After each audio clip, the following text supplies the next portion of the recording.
ইসলাম নির্ভর করে পাঁচটা জিনিসের উপরে। এক, আমি সাক্ষ্য দিচ্ছি এই বলে যে আল্লাহ ছাড়া কোনো মাবুদ নেই। আমি সাক্ষ্য দিচ্ছি এই বলে যে মোহাম্মদ আল্লাহর রাসূল। আমি সাক্ষ্য দিচ্ছি এই বলে যে আল্লাহ ছাড়া কোনো মাবুদ নেই। এর অর্থ শিরক করা যাবে না, সর্ব ধরনের শিরক। মা দিবস, বাপ দিবস, জন্ম দিবস, অলসতা করে সলাৎ ছেড়ে দিলে তাকে জেলখানায় বন্দি করে পিটিয়ে সলাৎ আদায় করাতে হবে। আরবি বিদ্বানগণ এখন বলছেন যে স্বামী সলাৎ আদায় করে স্ত্রী করে না, স্ত্রী করে স্বামী করে না, তাহলে বিভাগ কেটে গেছে। চেয়ারম্যান মেম্বার খাতা কলম কাজে লাগে না, বিভাগ এমনিতেই গেছে। তারা আরও বলেন যে এরকম লোক মারা গেলে তাদের জানাজা হবে না, জানাজা ছাড়াই মাটি দিয়ে দিতে হবে। আরও বলেন যে এরকম মানুষের কবর মুসলমানের কবর স্থানে হবে না, এদেরকে হিন্দুদের শ্মশান ঘাটে ফেলে দিতে হবে। সালাত তিন ভাগে বিভক্ত। আর তহর 16 শোন, অজু হলো 3 ভাগের 1 ভাগ। আর রুকু 16 শোন, রুকু হলো 3 ভাগের 1 ভাগ। আর সুজুদ 16 শোন, সিজদা হলো 3 ভাগের 1 ভাগ। ফামানাদ্দাহ বিহাক্কিহা কবিলাত সালাত কবিলা সায়রা আমালিহি। কেউ যদি সালাত ঠিক ঠিক সময় মতো, এই সালাত এমন একটি ইবাদত যার উপরে নির্ভর করে অন্যান্য ইবাদত। সালাত কবুল হলে বাকি ইবাদত কবুল হবে, সালাত কবুল না হলে বাকি ইবাদত বাতিল বলে গণ্য হবে। আল্লাহ তাআলা বলেন, ফাকিমুস সালাতা ওয়া আতুজ যাকাতা ওয়া আতাসিমু বিল্লাহ। পৃথিবীর মানুষ, তোমরা সালাত আদায় করো, যাকাত প্রদান করো, আল্লাহকে শক্তভাবে ধরো। হুয়া মাওলাকুম, তিনি হচ্ছেন তোমাদের অভিভাবক। নেমাল মাওলা নেমান নাসির, তিনি হচ্ছেন উত্তম অভিভাবক, তিনি উত্তম সাহায্যকারী। মহান আল্লাহ বলেন, ফাসাল্লি লিরাব্বিক। মুহাম্মদ সাল্লাল্লাহু আলাইহি সাল্লাম, আপনি সালাত আদায় করুন, কুরবানি করুন, আদেশ। সালাত আদায় করতেই হবে। আব্দুল্লাহ ইবনে উমর বলেন, রাসূল সাল্লাল্লাহু আলাইহি সাল্লাম বলেছেন, সালাত সম্পর্কে আমার গুরুত্বপূর্ণ সংক্ষিপ্ত তথ্যবহুল বিবরণের চেষ্টা করব ইনশাআল্লাহ আজিজ। প্রারম্ভের আলোচনা হবে সালাত আদায় করতেই হবে। তারপরের সংক্ষিপ্ত কথা হবে যারা সালাত আদায় করে না তারা কেমন। তারপরের সংক্ষিপ্ত কথা হবে যারা সালাত আদায় করে কিন্তু রাসূলের পদ্ধতিতে করে না তারা কেমন।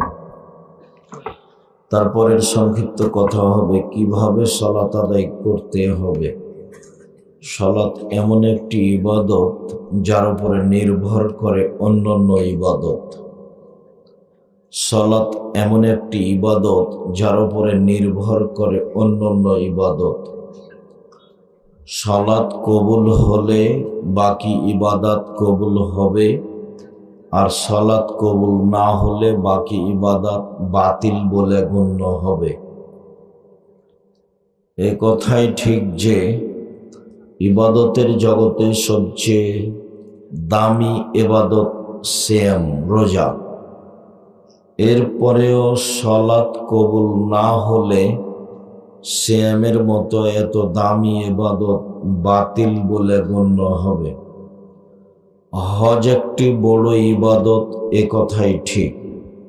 কবুল হয়ে গেলে লোকটা হয়ে যায় সেই দিনের মতো যেদিন তার মা তাকে জন্ম দিয়েছে, নিষ্পাপ হয়ে যায়। এরপরেও সালাত কবুল না হলে হজ বাতিল বলে গণ্য হবে। ইবাদতের জগতে সবচেয়ে শক্তিশালী, ক্ষমতাধর, পাওয়ারফুল ইবাদত হলো দান। দানের মতো শক্তিশালী কোনো ইবাদত নেই। দান মানুষের বিপদ আপদকে দূর করতে পারে। দান মানুষের সমস্যা, দুঃখ, দুর্দশা দূর করতে পারে। দান মানুষের পাপকে মিটিয়ে দিতে পারে। দান মানুষের কবরের শাস্তি বন্ধ করে দিতে পারে। দান আল্লাহ তাআলার রাগকে মিটিয়ে দিতে পারে। দান বিচারের মাঠে ছায়া হিসাবে আসবে। দান হলো মানুষের জন্য দলিল। ইবাদতের জগতে সবচেয়ে শক্তিশালী, ক্ষমতাধর, পাওয়ারফুল ইবাদত হলো দান। এরপরেও যদি সালাত না থাকে তাহলে এই ইবাদত বাতিল হবে। সালাত এমন একটি ইবাদত যা মানুষের সাথে আপোষ করে না। হজ একটা দামি ইবাদত, তারপরও আপোষ করে। কিভাবে? আচ্ছা, এবছর হজ করলাম না, সামনে বছর করব। করেন, সমস্যা নেই। এবছরই করেন, সমস্যা নেই। আপোষ করে চলে আপনার সাথে, কিন্তু সালাত মানুষের সাথে আপোষ করে না। যাকাত একটি ফরজ বিধান, বলছেন যে 2 মাস আগেই দিব, দেন 1 মাস পরে দিবেন, দেন দিলেই হলো। রমজান মাসের সিয়াম, রোজা একটা ফরজ বিধান। রমজান মাসে মাথা একটু ব্যথা করছে, শরীরটা কেমন কেমন করছে, ছেড়ে দেন, পরে একদিন করলেই হবে, অথচ ফরজ বিধান। মানুষের সাথে আপোষ করে চলে। কিন্তু সালাত এমন একটি ইবাদত যা মানুষের সাথে আপোষ করে না। পৃথিবীর ব্যতিক্রম, ভিন্ন ধরনের বিরল ইবাদত হলো সালাত। অজু করে সালাত আদায় করতে হয়, পানি নেই তো তায়াম্মুম করে করেন, মাটি নেই তাহলে অজু ছাড়া, তায়াম্মুম ছাড়া এমনিতেই করেন। কেবলার দিকে মুখ করে সালাত আদায় করতে হয়, কেবলা বোঝা যায় না, কেবলা ছাড়াই সালাত আদায় করতে হবে। দাঁড়িয়ে থেকে সালাত আদায় করতে হয়, দাঁড়িয়ে থাকা যায় না, বসে থেকে করতে হবে, বসে থাকা যায় না তো শুয়ে থেকে করতে হবে, করতেই হবে।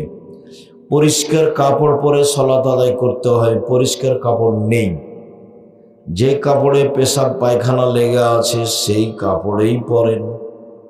কারণবশত পরিষ্কার অপরিষ্কার কোনো কাপড়ই নেই, আপনি উলঙ্গ হয়ে আছেন, সালাতের টাইম হয়ে গেছে, এই অবস্থায় সালাত আদায় করতে হবে, করতেই হবে। পৃথিবীতে এক ব্যতিক্রম ইবাদত হলো সালাত, যা মানুষের সাথে আপোষ করে না। পানিতে হোক, আকাশে হোক, জঙ্গলে হোক, গাড়িতে হোক, শিকল ধরে আছে, ঠেলে ঠেল মানে না, এই অবস্থায় সালাতের টাইম হয়ে যাচ্ছে, পার হয়ে যাচ্ছে, তাকে সালাত আদায় করতেই হবে। সালাত এমন একটি ইবাদত যার উপরে নির্ভর করে অন্যান্য ইবাদত। আবু হুরায়রা রাদিয়াল্লাহু তাআলা আনহু বলেন, রাসূল সাল্লাল্লাহু আলাইহি ওয়াসাল্লাম বলেছেন, আউয়ালু মা ইউহাসাবুল আবদু বিহি ইয়াউমাল কিয়ামাহ সালাত। বিচারের মাঠে প্রথমে মানুষকে জিজ্ঞাসা করা হবে সালাত, নামাজ সম্পর্কে। ফাইন সালাহাত সালাহু সায়রা আমালিহি, যদি সালাত কবুল হয় বাকি সব ইবাদত কবুল হয়ে যাবে।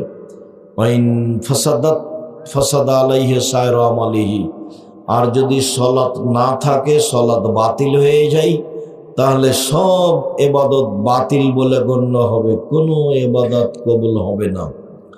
আবু হুরায়রা রাদিয়াল্লাহু তাআলা আনহু বলেন, রাসূল সাল্লাল্লাহু আলাইহি সাল্লাম, এই ছেলেগুলো কোথা থেকে আসলো, ঘুরে বেড়াচ্ছে কেন মানুষের সামনে দিয়ে? এটা আপনাদের শরম হয় না কেন? দোকানপাটে সবাই গিয়ে বসে থাকতে হবে, আজকেই দোকানপাটে জিনিস কিনতে হবে, হাট বাজার মেরে খেয়েছেন। পশু প্রাণীর মতো জীবন কেন? গরু ছাগলের মতো জীবন কেন?